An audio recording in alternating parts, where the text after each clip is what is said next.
नमस्कार दोस्तों, मैं आपका अपने चैनल HVS स्टडीज़ में स्वागत करता हूं। इस वीडियो में आपके लिए 16 दिसंबर 2022 का करंट अफेयर लेकर आ गया हूं। साथ में हम स्टैटिक जीके और रिलेटेड करंट अफेयर का रिवीजन करते हुए चलेंगे। अगर आप इस चैनल पर पहली बार आए हो तो चैनल को सब्सक्राइब कर लीजिएगा। वीडियो अच्छी लगे तो वीडियो लाइक करके ज़रूर जाइएगा। लास्ट में आपके लिए क्विज़ रखा है, उस क्विज़ को ज़रूर सॉल्व कीजिएगा। चलिए बात करते हैं लास्ट डे के क्विज़ की। और इस वीडियो को बेहतर से और फ़ायदा उठाने के लिए आपको इसे रेगुलर देखना पड़ेगा। एटलीस्ट 15 दिन ज़रूर देखिए। उसके बाद आप ये ऑब्ज़र्व कीजिए कि पहले दिन का अगर आपको करंट अफेयर याद है तो आप इसको आगे ज़रूर कैरी कीजिएगा जब तक कि आपका एग्ज़ाम ना हो जाए, आप कोई एग्ज़ाम पास ना कर लें, तब तक इसको देखिएगा, जिससे आपको बेनिफिट आपके एग्ज़ाम में ये वीडियो दे पाए। तो चलिए बात करते हैं लास्ट डे के क्विज़ की। तो लास्ट डे आपसे क्वेश्चन पूछा गया था, प्रधानमंत्री Narendra Modi flagged of 6th Vande Bharat train on which route. तो छठी वंदे भारत ट्रेन को प्रधानमंत्री नरेंद्र मोदी जी ने नागपुर से बिलासपुर तक लॉन्च किया है। तो यहां पर सी ऑप्शन बिल्कुल सही होगा। आज के पहले क्वेश्चन की बात करें तो आज का पहला क्वेश्चन है, which state ranks first in the gold smuggling in the country. तो भारत में गोल्ड स्मगलिंग करने वाला कौन सा राज्य पहले रैंक पर रहा है? आपको बता दूं, ये है कौन? केरल राज्य। भारत सरकार के द्वारा एक रिपोर्ट तैयार की गई कि पिछले 4 साल में किस राज्य से सबसे ज़्यादा गोल्ड की स्मगलिंग हुई है। तो ये केरल राज्य यहाँ पर निकल के आगे आया है। उसके बाद तमिलनाडु का नंबर आता है। तो सबसे ज़्यादा गोल्ड स्मगलिंग करने में इंटरनेशनल एयरपोर्ट के माध्यम से केरल टॉप पर, दूसरे पर तमिलनाडु का नंबर यहाँ पर है। आगे बात करें तो स्टेट से रिलेटेड जो करंट अफेयर है उसको रिवाइज कर लेते हैं। पहला क्वेश्चन पढ़ लिया। दूसरा, कर्नाटका के चीफ मिनिस्टर हैं बसवराज एस बोमई। उन्होंने नमथु क्लिनिक को लॉन्च किया है, जो कि अर्बन पुअर पीपल्स के लिए मेडिकल सुविधा प्रोवाइड कराएगी। तमिलनाडु जो कि पहला स्टेट ऐसा बना जिसने अपना क्लाइमेट चेंज मिशन को लॉन्च किया। जो तेलंगाना के चीफ मिनिस्टर हैं चंद्रशेखर राव जी, उनके द्वारा भारत राष्ट्र समिति पार्टी, उनकी पार्टी थी तेलंगाना राष्ट्र समिति, उसका नाम भारत राष्ट्र समिति कर दिया गया इलेक्शन कमीशन के अप्रूवल के बाद। तो मेघालय जो कि एशिया का पहला ड्रोन डिलीवरी हब बना है, जिससे कि हेल्थ केयर सुविधाओं को आसानी से एक्सेस किया जा सके। महाराष्ट्र जिसने दिव्यांग डिपार्टमेंट अलग से बना दिया। इलेक्शन कमीशन जिसने सिंगल वोटर के लिए गुजरात में पोलिंग बूथ डेवलप किया। मेघालय नॉर्थ ईस्ट का पहला स्टेट और भारत का तीसरा स्टेट ऐसा बना जहां पर मेंटल हेल्थ स्कीम को लॉन्च किया गया। उड़ीसा की गवर्नमेंट जिसने एमएलएन प्रोग्राम को लॉन्च किया, जिसमें एनीमिया के इरेडिकेशन की बात की गई है। मणिपुर जिसने नॉर्थ ईस्ट ओलंपिक गेम में टॉप कर दिया और इसको मेघालय में ऑर्गेनाइज कराया गया था। अगला question, first skin donation surgery happened in which of the following state. तो पहली त्वचा दान सर्जरी किस राज्य में हुई है? आंसर होगा, यह हुई थी राजस्थान में। स्पेलिंग गलत हो गई, इसके लिए क्षमा प्रार्थी हूं, ए आएगा।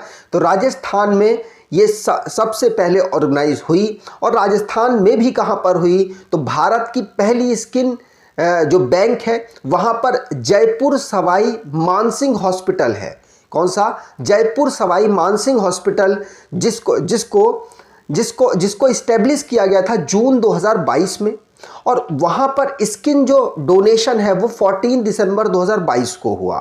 क्या बात हुई कि 50 साल के एक है अनीता गोयल जी, उनका ब्रेन डेड कर गया। तो उनके रिलेटिव्स ने डॉक्टर की एडवाइस पर स्किन को डोनेट किया है। ध्यान रखिएगा, इसी से राजस्थान या भारत में कह लीजिए पहली स्किन डोनेशन सर्जरी हुई है।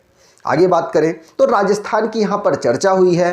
राजस्थान को इस्टेब्लिश किया गया था 1949 में। कैपिटल इसकी जयपुर है। गवर्नर कलराज मिश्र हैं। चीफ मिनिस्टर अशोक गहलोत हैं। लेजिस्लेचर यूनिकैमरल है, जहाँ की असेंबली में 200 सीट्स हैं। राजस्थान राज्यसभा में 10 सीट्स, लोकसभा में 25 सीट यहाँ से आती हैं। अगर नेशनल पार्क की बात करें तो Mukundra Hill National Park, Desert National Park, Keoladeo Ghana National Park, Ranthambore National Park, Sariska National Park यहाँ के नेशनल पार्क हैं। मैप पर देखें तो राजस्थान एक इंटरनेशनल बाउंड्री पाकिस्तान के साथ बनाता है और पाकिस्तान के साथ बाकी सभी राज्यों के कंपेयर में सबसे लंबी बाउंड्री बनाता है। इंटरनल बाउंड्री पंजाब, हरियाणा, उत्तर प्रदेश, मध्य प्रदेश और गुजरात के साथ इसकी बनती है। अगला क्वेश्चन, अगर आप करंट अफेयर को और बेहतर करना चाहते हैं तो आप इस ई बुक को परचेज कर सकते हैं। इसमें 10 महीने तक का आपको करंट अफेयर कवर किया गया है। डिस्क्रिप्शन बॉक्स में लिंक है, आप इसको परचेज करेंगे तो यकीन मानिए आपके आने वाले जो एग्जाम्स हैं उसमें आपको बहुत बेहतरीन रिजल्ट ये देने वाला है। आगे बात करें, अगला question, which country has announced the historic nuclear fusion breakthrough? तो किस देश ने ऐतिहासिक परमाणु संलयन सफलता की घोषणा की? मतलब परमाणु संलयन के माध्यम से इन्होंने एनर्जी को डेवलप किया है। तो आपको बता दूं, जो न्यूक्लियर फ्यूजन होता है यह आपने पढ़ा होगा कि सन में हो रहा होता है, जहां पर क्या होता है, छोटे छोटे पार्टिकल मिलकर फ्यूज होकर क्या बनते हैं, बड़े पार्टिकल में डेवलप हो जाते हैं। तो ये यूएसए ने इसके माध्यम से जो एनर्जी है वो डेवलप की है। तो ध्यान रखिएगा, न्यूक्लियर फ्यूजन एनर्जी को डेवलप किया है यूएस के द्वारा और ये साइंटिफिक जो पूरा सिस्टम है उसमें बहुत बड़ी रिसर्च है। ध्यान रखिएगा, यूएस में ऐसा हुआ है, आपको पता होना चाहिए। आगे बात करें तो अब जितने भी टेक्नोलॉजी से रिलेटेड क्वेश्चंस बने हैं उनको रिवाइज करते हैं। पहला क्वेश्चन पढ़ लिया, भारत पहली कंट्री ऐसी बना जिसने सैटेलाइट कम्युनिकेशन के स्पेक्ट्रम को सेल करने की बात कर दी है, ऑक्शन करने की बात कर दी है। इसरो जिसने लद्दाख में जियो स्पेशल मतलब लद्दाख का जियो पोर्टल डेटा इंफ्रास्ट्रक्चर डेवलप किया है जिसमें लद्दाख की सारी इंफॉर्मेशन मिलेगी, बाउंड्री वगैरह कहाँ कहाँ क्या क्या चीज़ मेन है वो सारी चीज़ें। MK थर्ड हेलीकॉप्टर को हिंदुस्तान एरोनॉटिक्स लिमिटेड के द्वारा डेवलप किया गया। इंडिया पहली इंटीग्रल रॉकेट फैसिलिटी को तेलंगाना में डेवलप करा चुका है। यूएस की नासा एजेंसी जिसने आर्टेमिस 1 रॉकेट को लॉन्च किया जो कि एक प्रकार का मून मिशन है जिसमें लोगों को मून तक पहुंचाया जाएगा, मतलब एस्ट्रोनॉट्स को मून तक पहुंचाया जाएगा दोबारा से। स्काईरूट एरोस्पेस पहली ऐसी कंपनी प्राइवेट बनी जिसने भारत के लिए प्राइवेटली रॉकेट डेवलप किया। इसरो जिसने मून और मार्स मिशन को लॉन्च किया, किस तरफ, तो darkest side of moon and Mars, ध्यान रखिएगा, जिसमें जापान मदद करने वाला है। चंद्रयान 3 जिसको इसरो के चेयरमैन ने अगस्त 2023 में लॉन्च करने की बात कही है। अगला question, in India Nepal international T day is observed. तो भारत और नेपाल में इंटरनेशनल टी डे कहां ऑब्जर्व होता है, मतलब कब ऑब्जर्व होता है? आंसर होगा ये ऑब्जर्व होता है 15 दिसंबर को। तो 15 दिसंबर को भारत और नेपाल में इंटरनेशनल टी डे ऑब्जर्व हुआ है। भारत के अलावा बात कर ली जाए तो श्रीलंका, नेपाल, मतलब भारत के पड़ोसी जितने भी राज्य हैं ऑलमोस्ट, वहां पर ये 15 दिसंबर को ऑब्जर्व होता है। लेकिन जब बात की जाए और यूनाइटेड नेशन ने किस दिन को इंटरनेशनल टी डे के रूप में अनाउंस किया हुआ है, तो 21 मई को अनाउंस किया है। लेकिन आप देख सकते हैं कुछ अफ्रीका के देश और एशिया के देश यहां पर इसको 15 दिसंबर को ऑब्जर्व करते हैं 2005 से।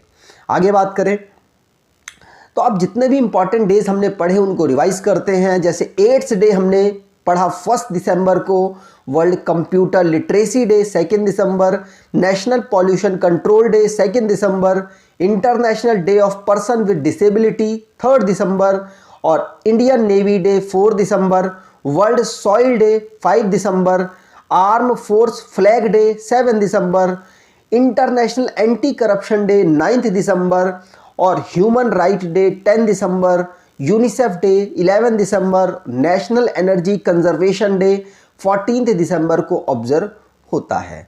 अगला question, which state recently passed a bill to remove governor as chancellor of state university. तो स्टेट यूनिवर्सिटीज जो है उसके चांसलर गवर्नर नॉर्मली होते हैं, लेकिन अब वो स्टेट कौन सा है जो कि राज्यपाल को, गवर्नर को चांसलर के पद से हटाने की कोशिश कर रहा है स्टेट यूनिवर्सिटीज में? आंसर होगा ये केरला ने ऐसा अपने विधानसभा में बिल को पास किया है, तो यहां पर ए ऑप्शन बिल्कुल सही होगा। केरला की असेंबली ने 14 जो वहां की यूनिवर्सिटीज हैं, स्टेट की यूनिवर्सिटीज हैं, उनसे चांसलर का पद, मतलब गवर्नर को चांसलर के पद से हटाने की यहां पर बिल पास कर दिया है, ध्यान रखिएगा।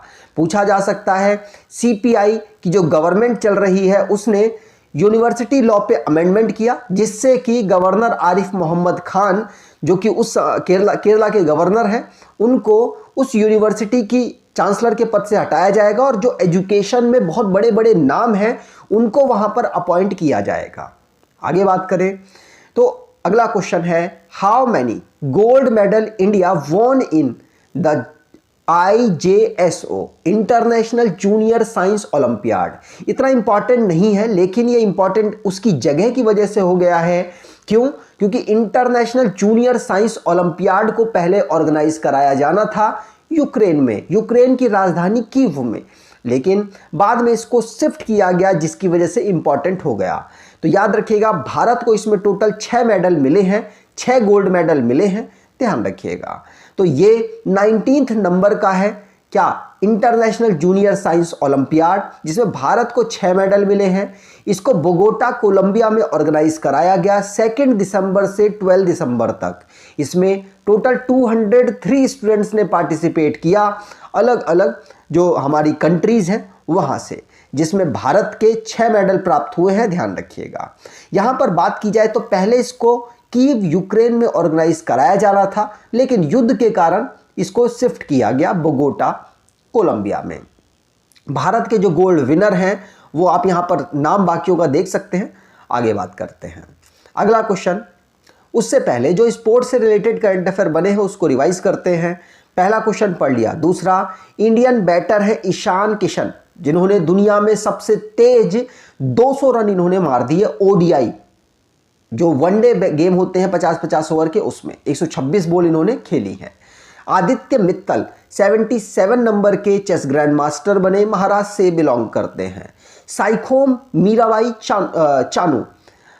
मीराबाई चानू जो कि सिल्वर मेडल जीती हैं वर्ल्ड वेटलिफ्टिंग चैंपियनशिप में, जिसको कोलंबिया में ही ऑर्गेनाइज कराया गया।